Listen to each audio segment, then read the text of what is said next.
go for some more CDs then. Right, kicking off then we have Necrophobic. This is their Dark Side album. God, too much blinking light flashing on this, do apologise. But there we go. Then we've got a UK death metal band called Gomorrah. Gomorrah Reflections of Inanimate Matter. I actually did a gig with these guys. I was putting gigs on in East London, and these guys headlined and we supported them once, which was a good night. I enjoyed that. I've got a poster of it somewhere. Not too sure where it is though. Right, Altar. Dutch death metal. This is their album Red Harvest. They kind of hit the scene with a bang with their first album. What's it called?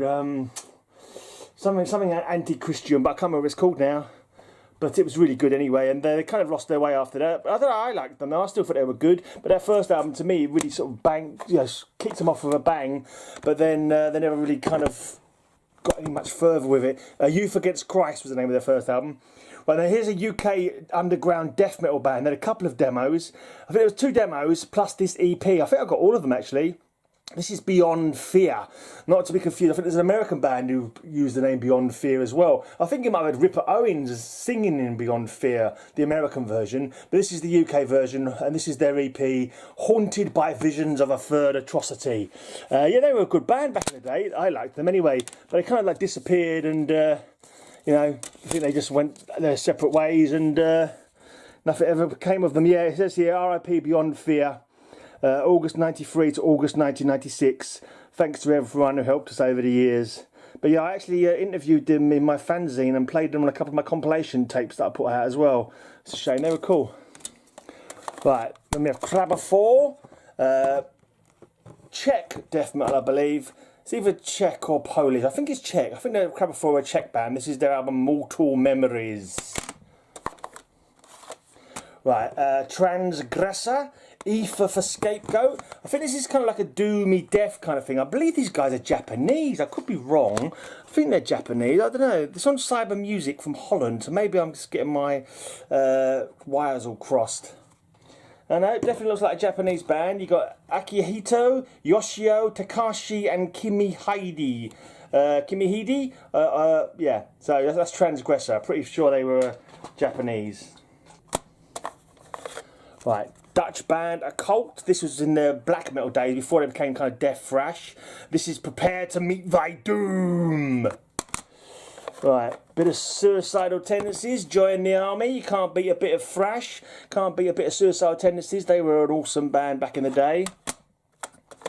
Living Death. German thrash.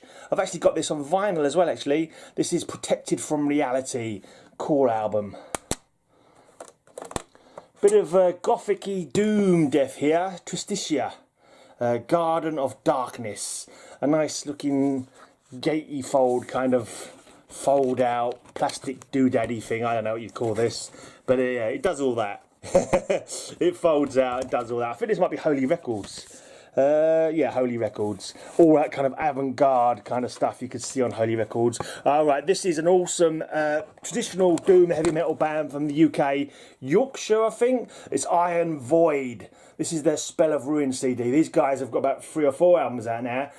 Really good stuff. If you like a bit of traditional Sabbath-esque doom metal, then you can do no worse than to check out Iron Void. Catch them live if you get a chance as well. I've seen them live a few times and they never disappoint. Alright, and then finally for this week we've got Apocalyptica. Plays Metallica by 4 cellos. I got this for £4 a long time ago. I just thought, okay, I'm not the biggest Metallica fan in the world, but I just thought it would be quite fun to hear it being played on a cello. I think these guys have actually done all right for themselves. I'm pretty sure they're still going, and they've been playing like cello versions of metal for quite a while.